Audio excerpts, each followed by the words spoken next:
Okay. Uh, Second Twins game of the season here. Boy, what a winner that was, huh? So, only thing that needs to be talked about with this game, final score 14-3. 14-3. Houston kicked our collective asses. Mostly, though, they kicked the collective asses of the three worst pitchers on the team. The three who have provided the most pain and suffering and torture as a fan in 2021 at this point.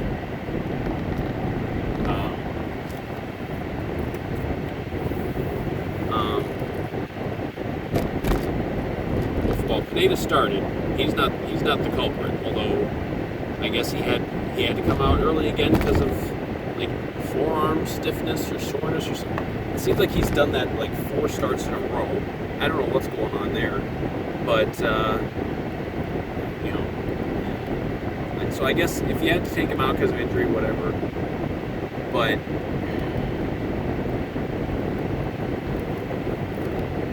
what happens after that? Okay, you pitched 4 innings. The remaining 5 innings, we got 2 innings from Dobnak. We got 1 inning from Colomé, and we got 2 innings from Shoemaker. And the Dobnak stuff is what really just took this game from being, a game that they probably lose anyway, into being just a disgrace. 2 innings, 6 runs off of Dobnak. I can't even imagine what his ERA must be like now. It's got to be pushing 9, if not over 9. It was literally batting practice at that point with a pitcher like that facing a lineup like that. It's fucking ridiculous. So by the time they took him out, it was like 9-2, I think. Colomé comes in. Of course, he gives up a couple runs because that's what he does. And then, it's like sticking the dagger. Like all the complaining I've done in the last week in video form online about Matt Shoemaker. Of course, I was going to end up having to watch this son of a bitch pitch in the game I went to. And and he was fucking terrible too. Really, all of them could have been even worse. But he gives up. I think he might have given up a home run on the first batter, and then I think he loaded the bases, but then only gave up 1 home run. So it could have been even worse for him. And then it's like to stick the dagger in even more. Fucking Baldelli doesn't even have the kindness in his heart.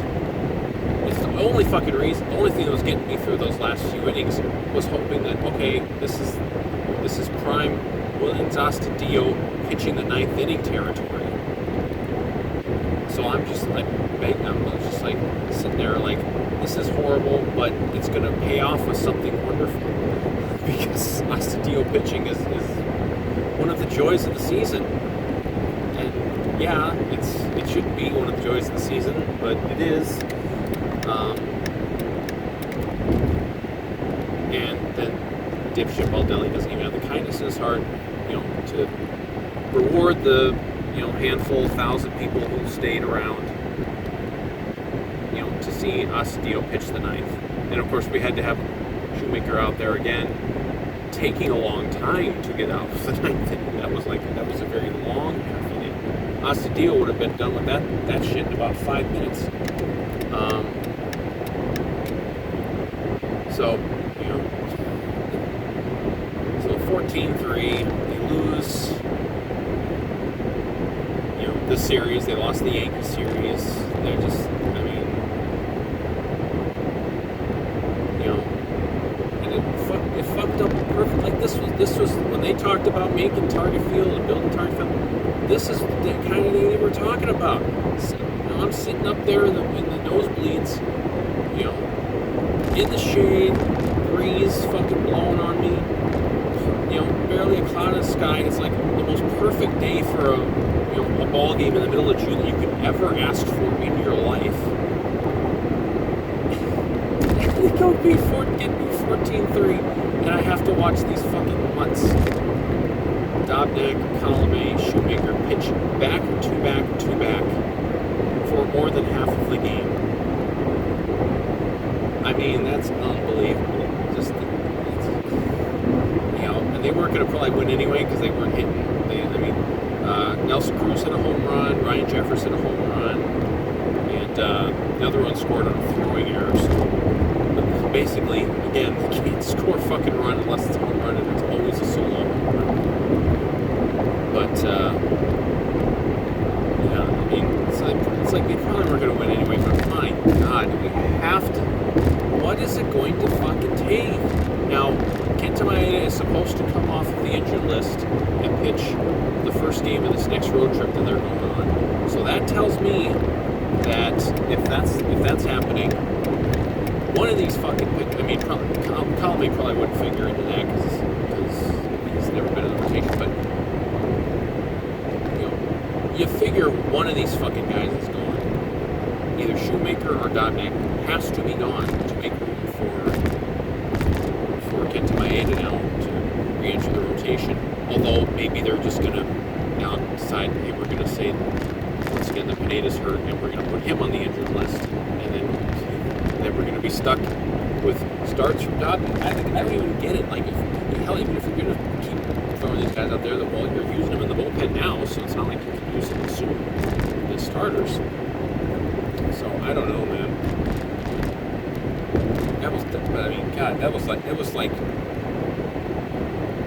It was absolutely funny to see this at a certain point. I mean, because everyone knew, okay, you're bringing in Dobnak at 3-0. Everyone knew that was like waving a white flag in a winnable game. So everyone knew Dobnak was going to suck, and he sucked. Everyone knew Colomé was going to suck, and he sucked. Everyone knew Shoemaker was going to suck, and he sucked. So I gotta think the fucking hitters understand this too. Like, they're not gonna, they're in a 3-0 game, and like, okay, maybe you end up in a situation where you got like long relief and long duty anyway, but you still have something to play for at that point. And they go out and put fucking Dobnak out there, who hasn't been good in the bullpen at all. Not that he's been good as a starter, but he hasn't even pitched in the bullpen for quite a while. I don't get any of the decisions with what they do with pitching. But it's like if you say some of this stuff to the hardcore homers, it's like you can't rip the front office for what they did with pitching. Both this offseason and just kind of what they've not done developing pitching so far. You're not allowed to rip the players because it's like, oh, they're doing their best. And you're not allowed to rip Baldelli for the way he manages the pitchers that he's been given. So we're supposed to all just throw up our hands. I can't throw up my hands at the moment because I'm behind the wheel on the freeway. But we're all supposed to just do that. We're all supposed to just throw up our hands and be like, oh, there's no excuses for anything. There's no apologies needed for anything. There's nothing that can be done. It's all just the way it is.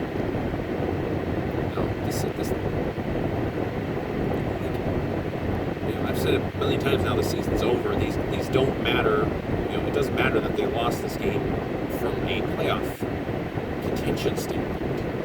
I don't even know what the White Sox did today, so they might be further back, but it doesn't matter from that standpoint. But these are just it's just wasteful.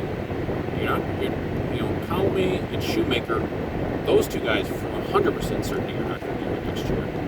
Dobnak, he's signed. I was thinking of that too. Like, this has to be the worst offseason in the history of the Twins. It really does, because, and that includes the offseason in which they were almost contracted and erased from existence. That almost happened once. But this might have been the worst offseason that they've ever had, because just from the pitching standpoint, like, you know, you'd say Robles was okay. That was an okay move, but overall, the makeover of the bullpen has been just a fucking disaster of epic proportions. You know, not even that. It's not even that like all the guys they let go are doing well. It's just the guys they brought in to replace them just been a fucking joke.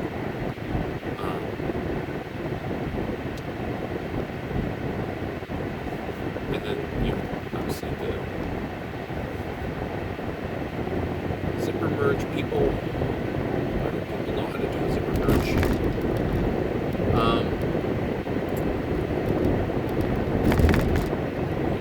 So bullpen, fucking disaster. You go sign J. Happ and Matt Shoemaker, complete flops. You know, Happ's giving you a few passable starts here and there, but he's mostly been, you know, crap.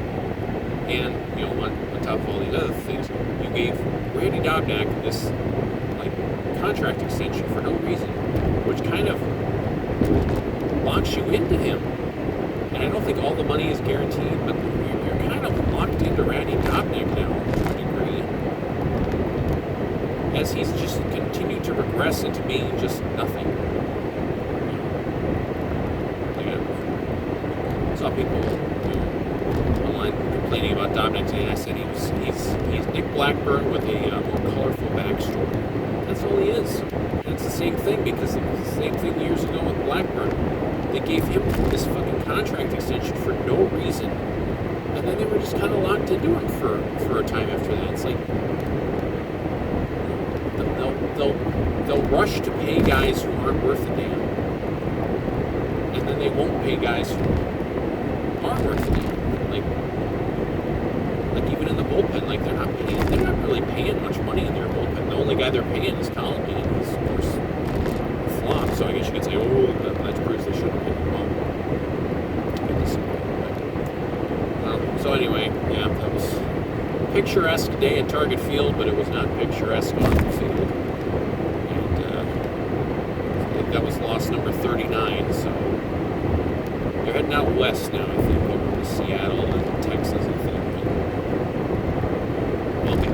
I'll be back at Target Field seeing the Reds, I guess, in a couple weeks. So yeah, maybe they'll have at least jettisoned a couple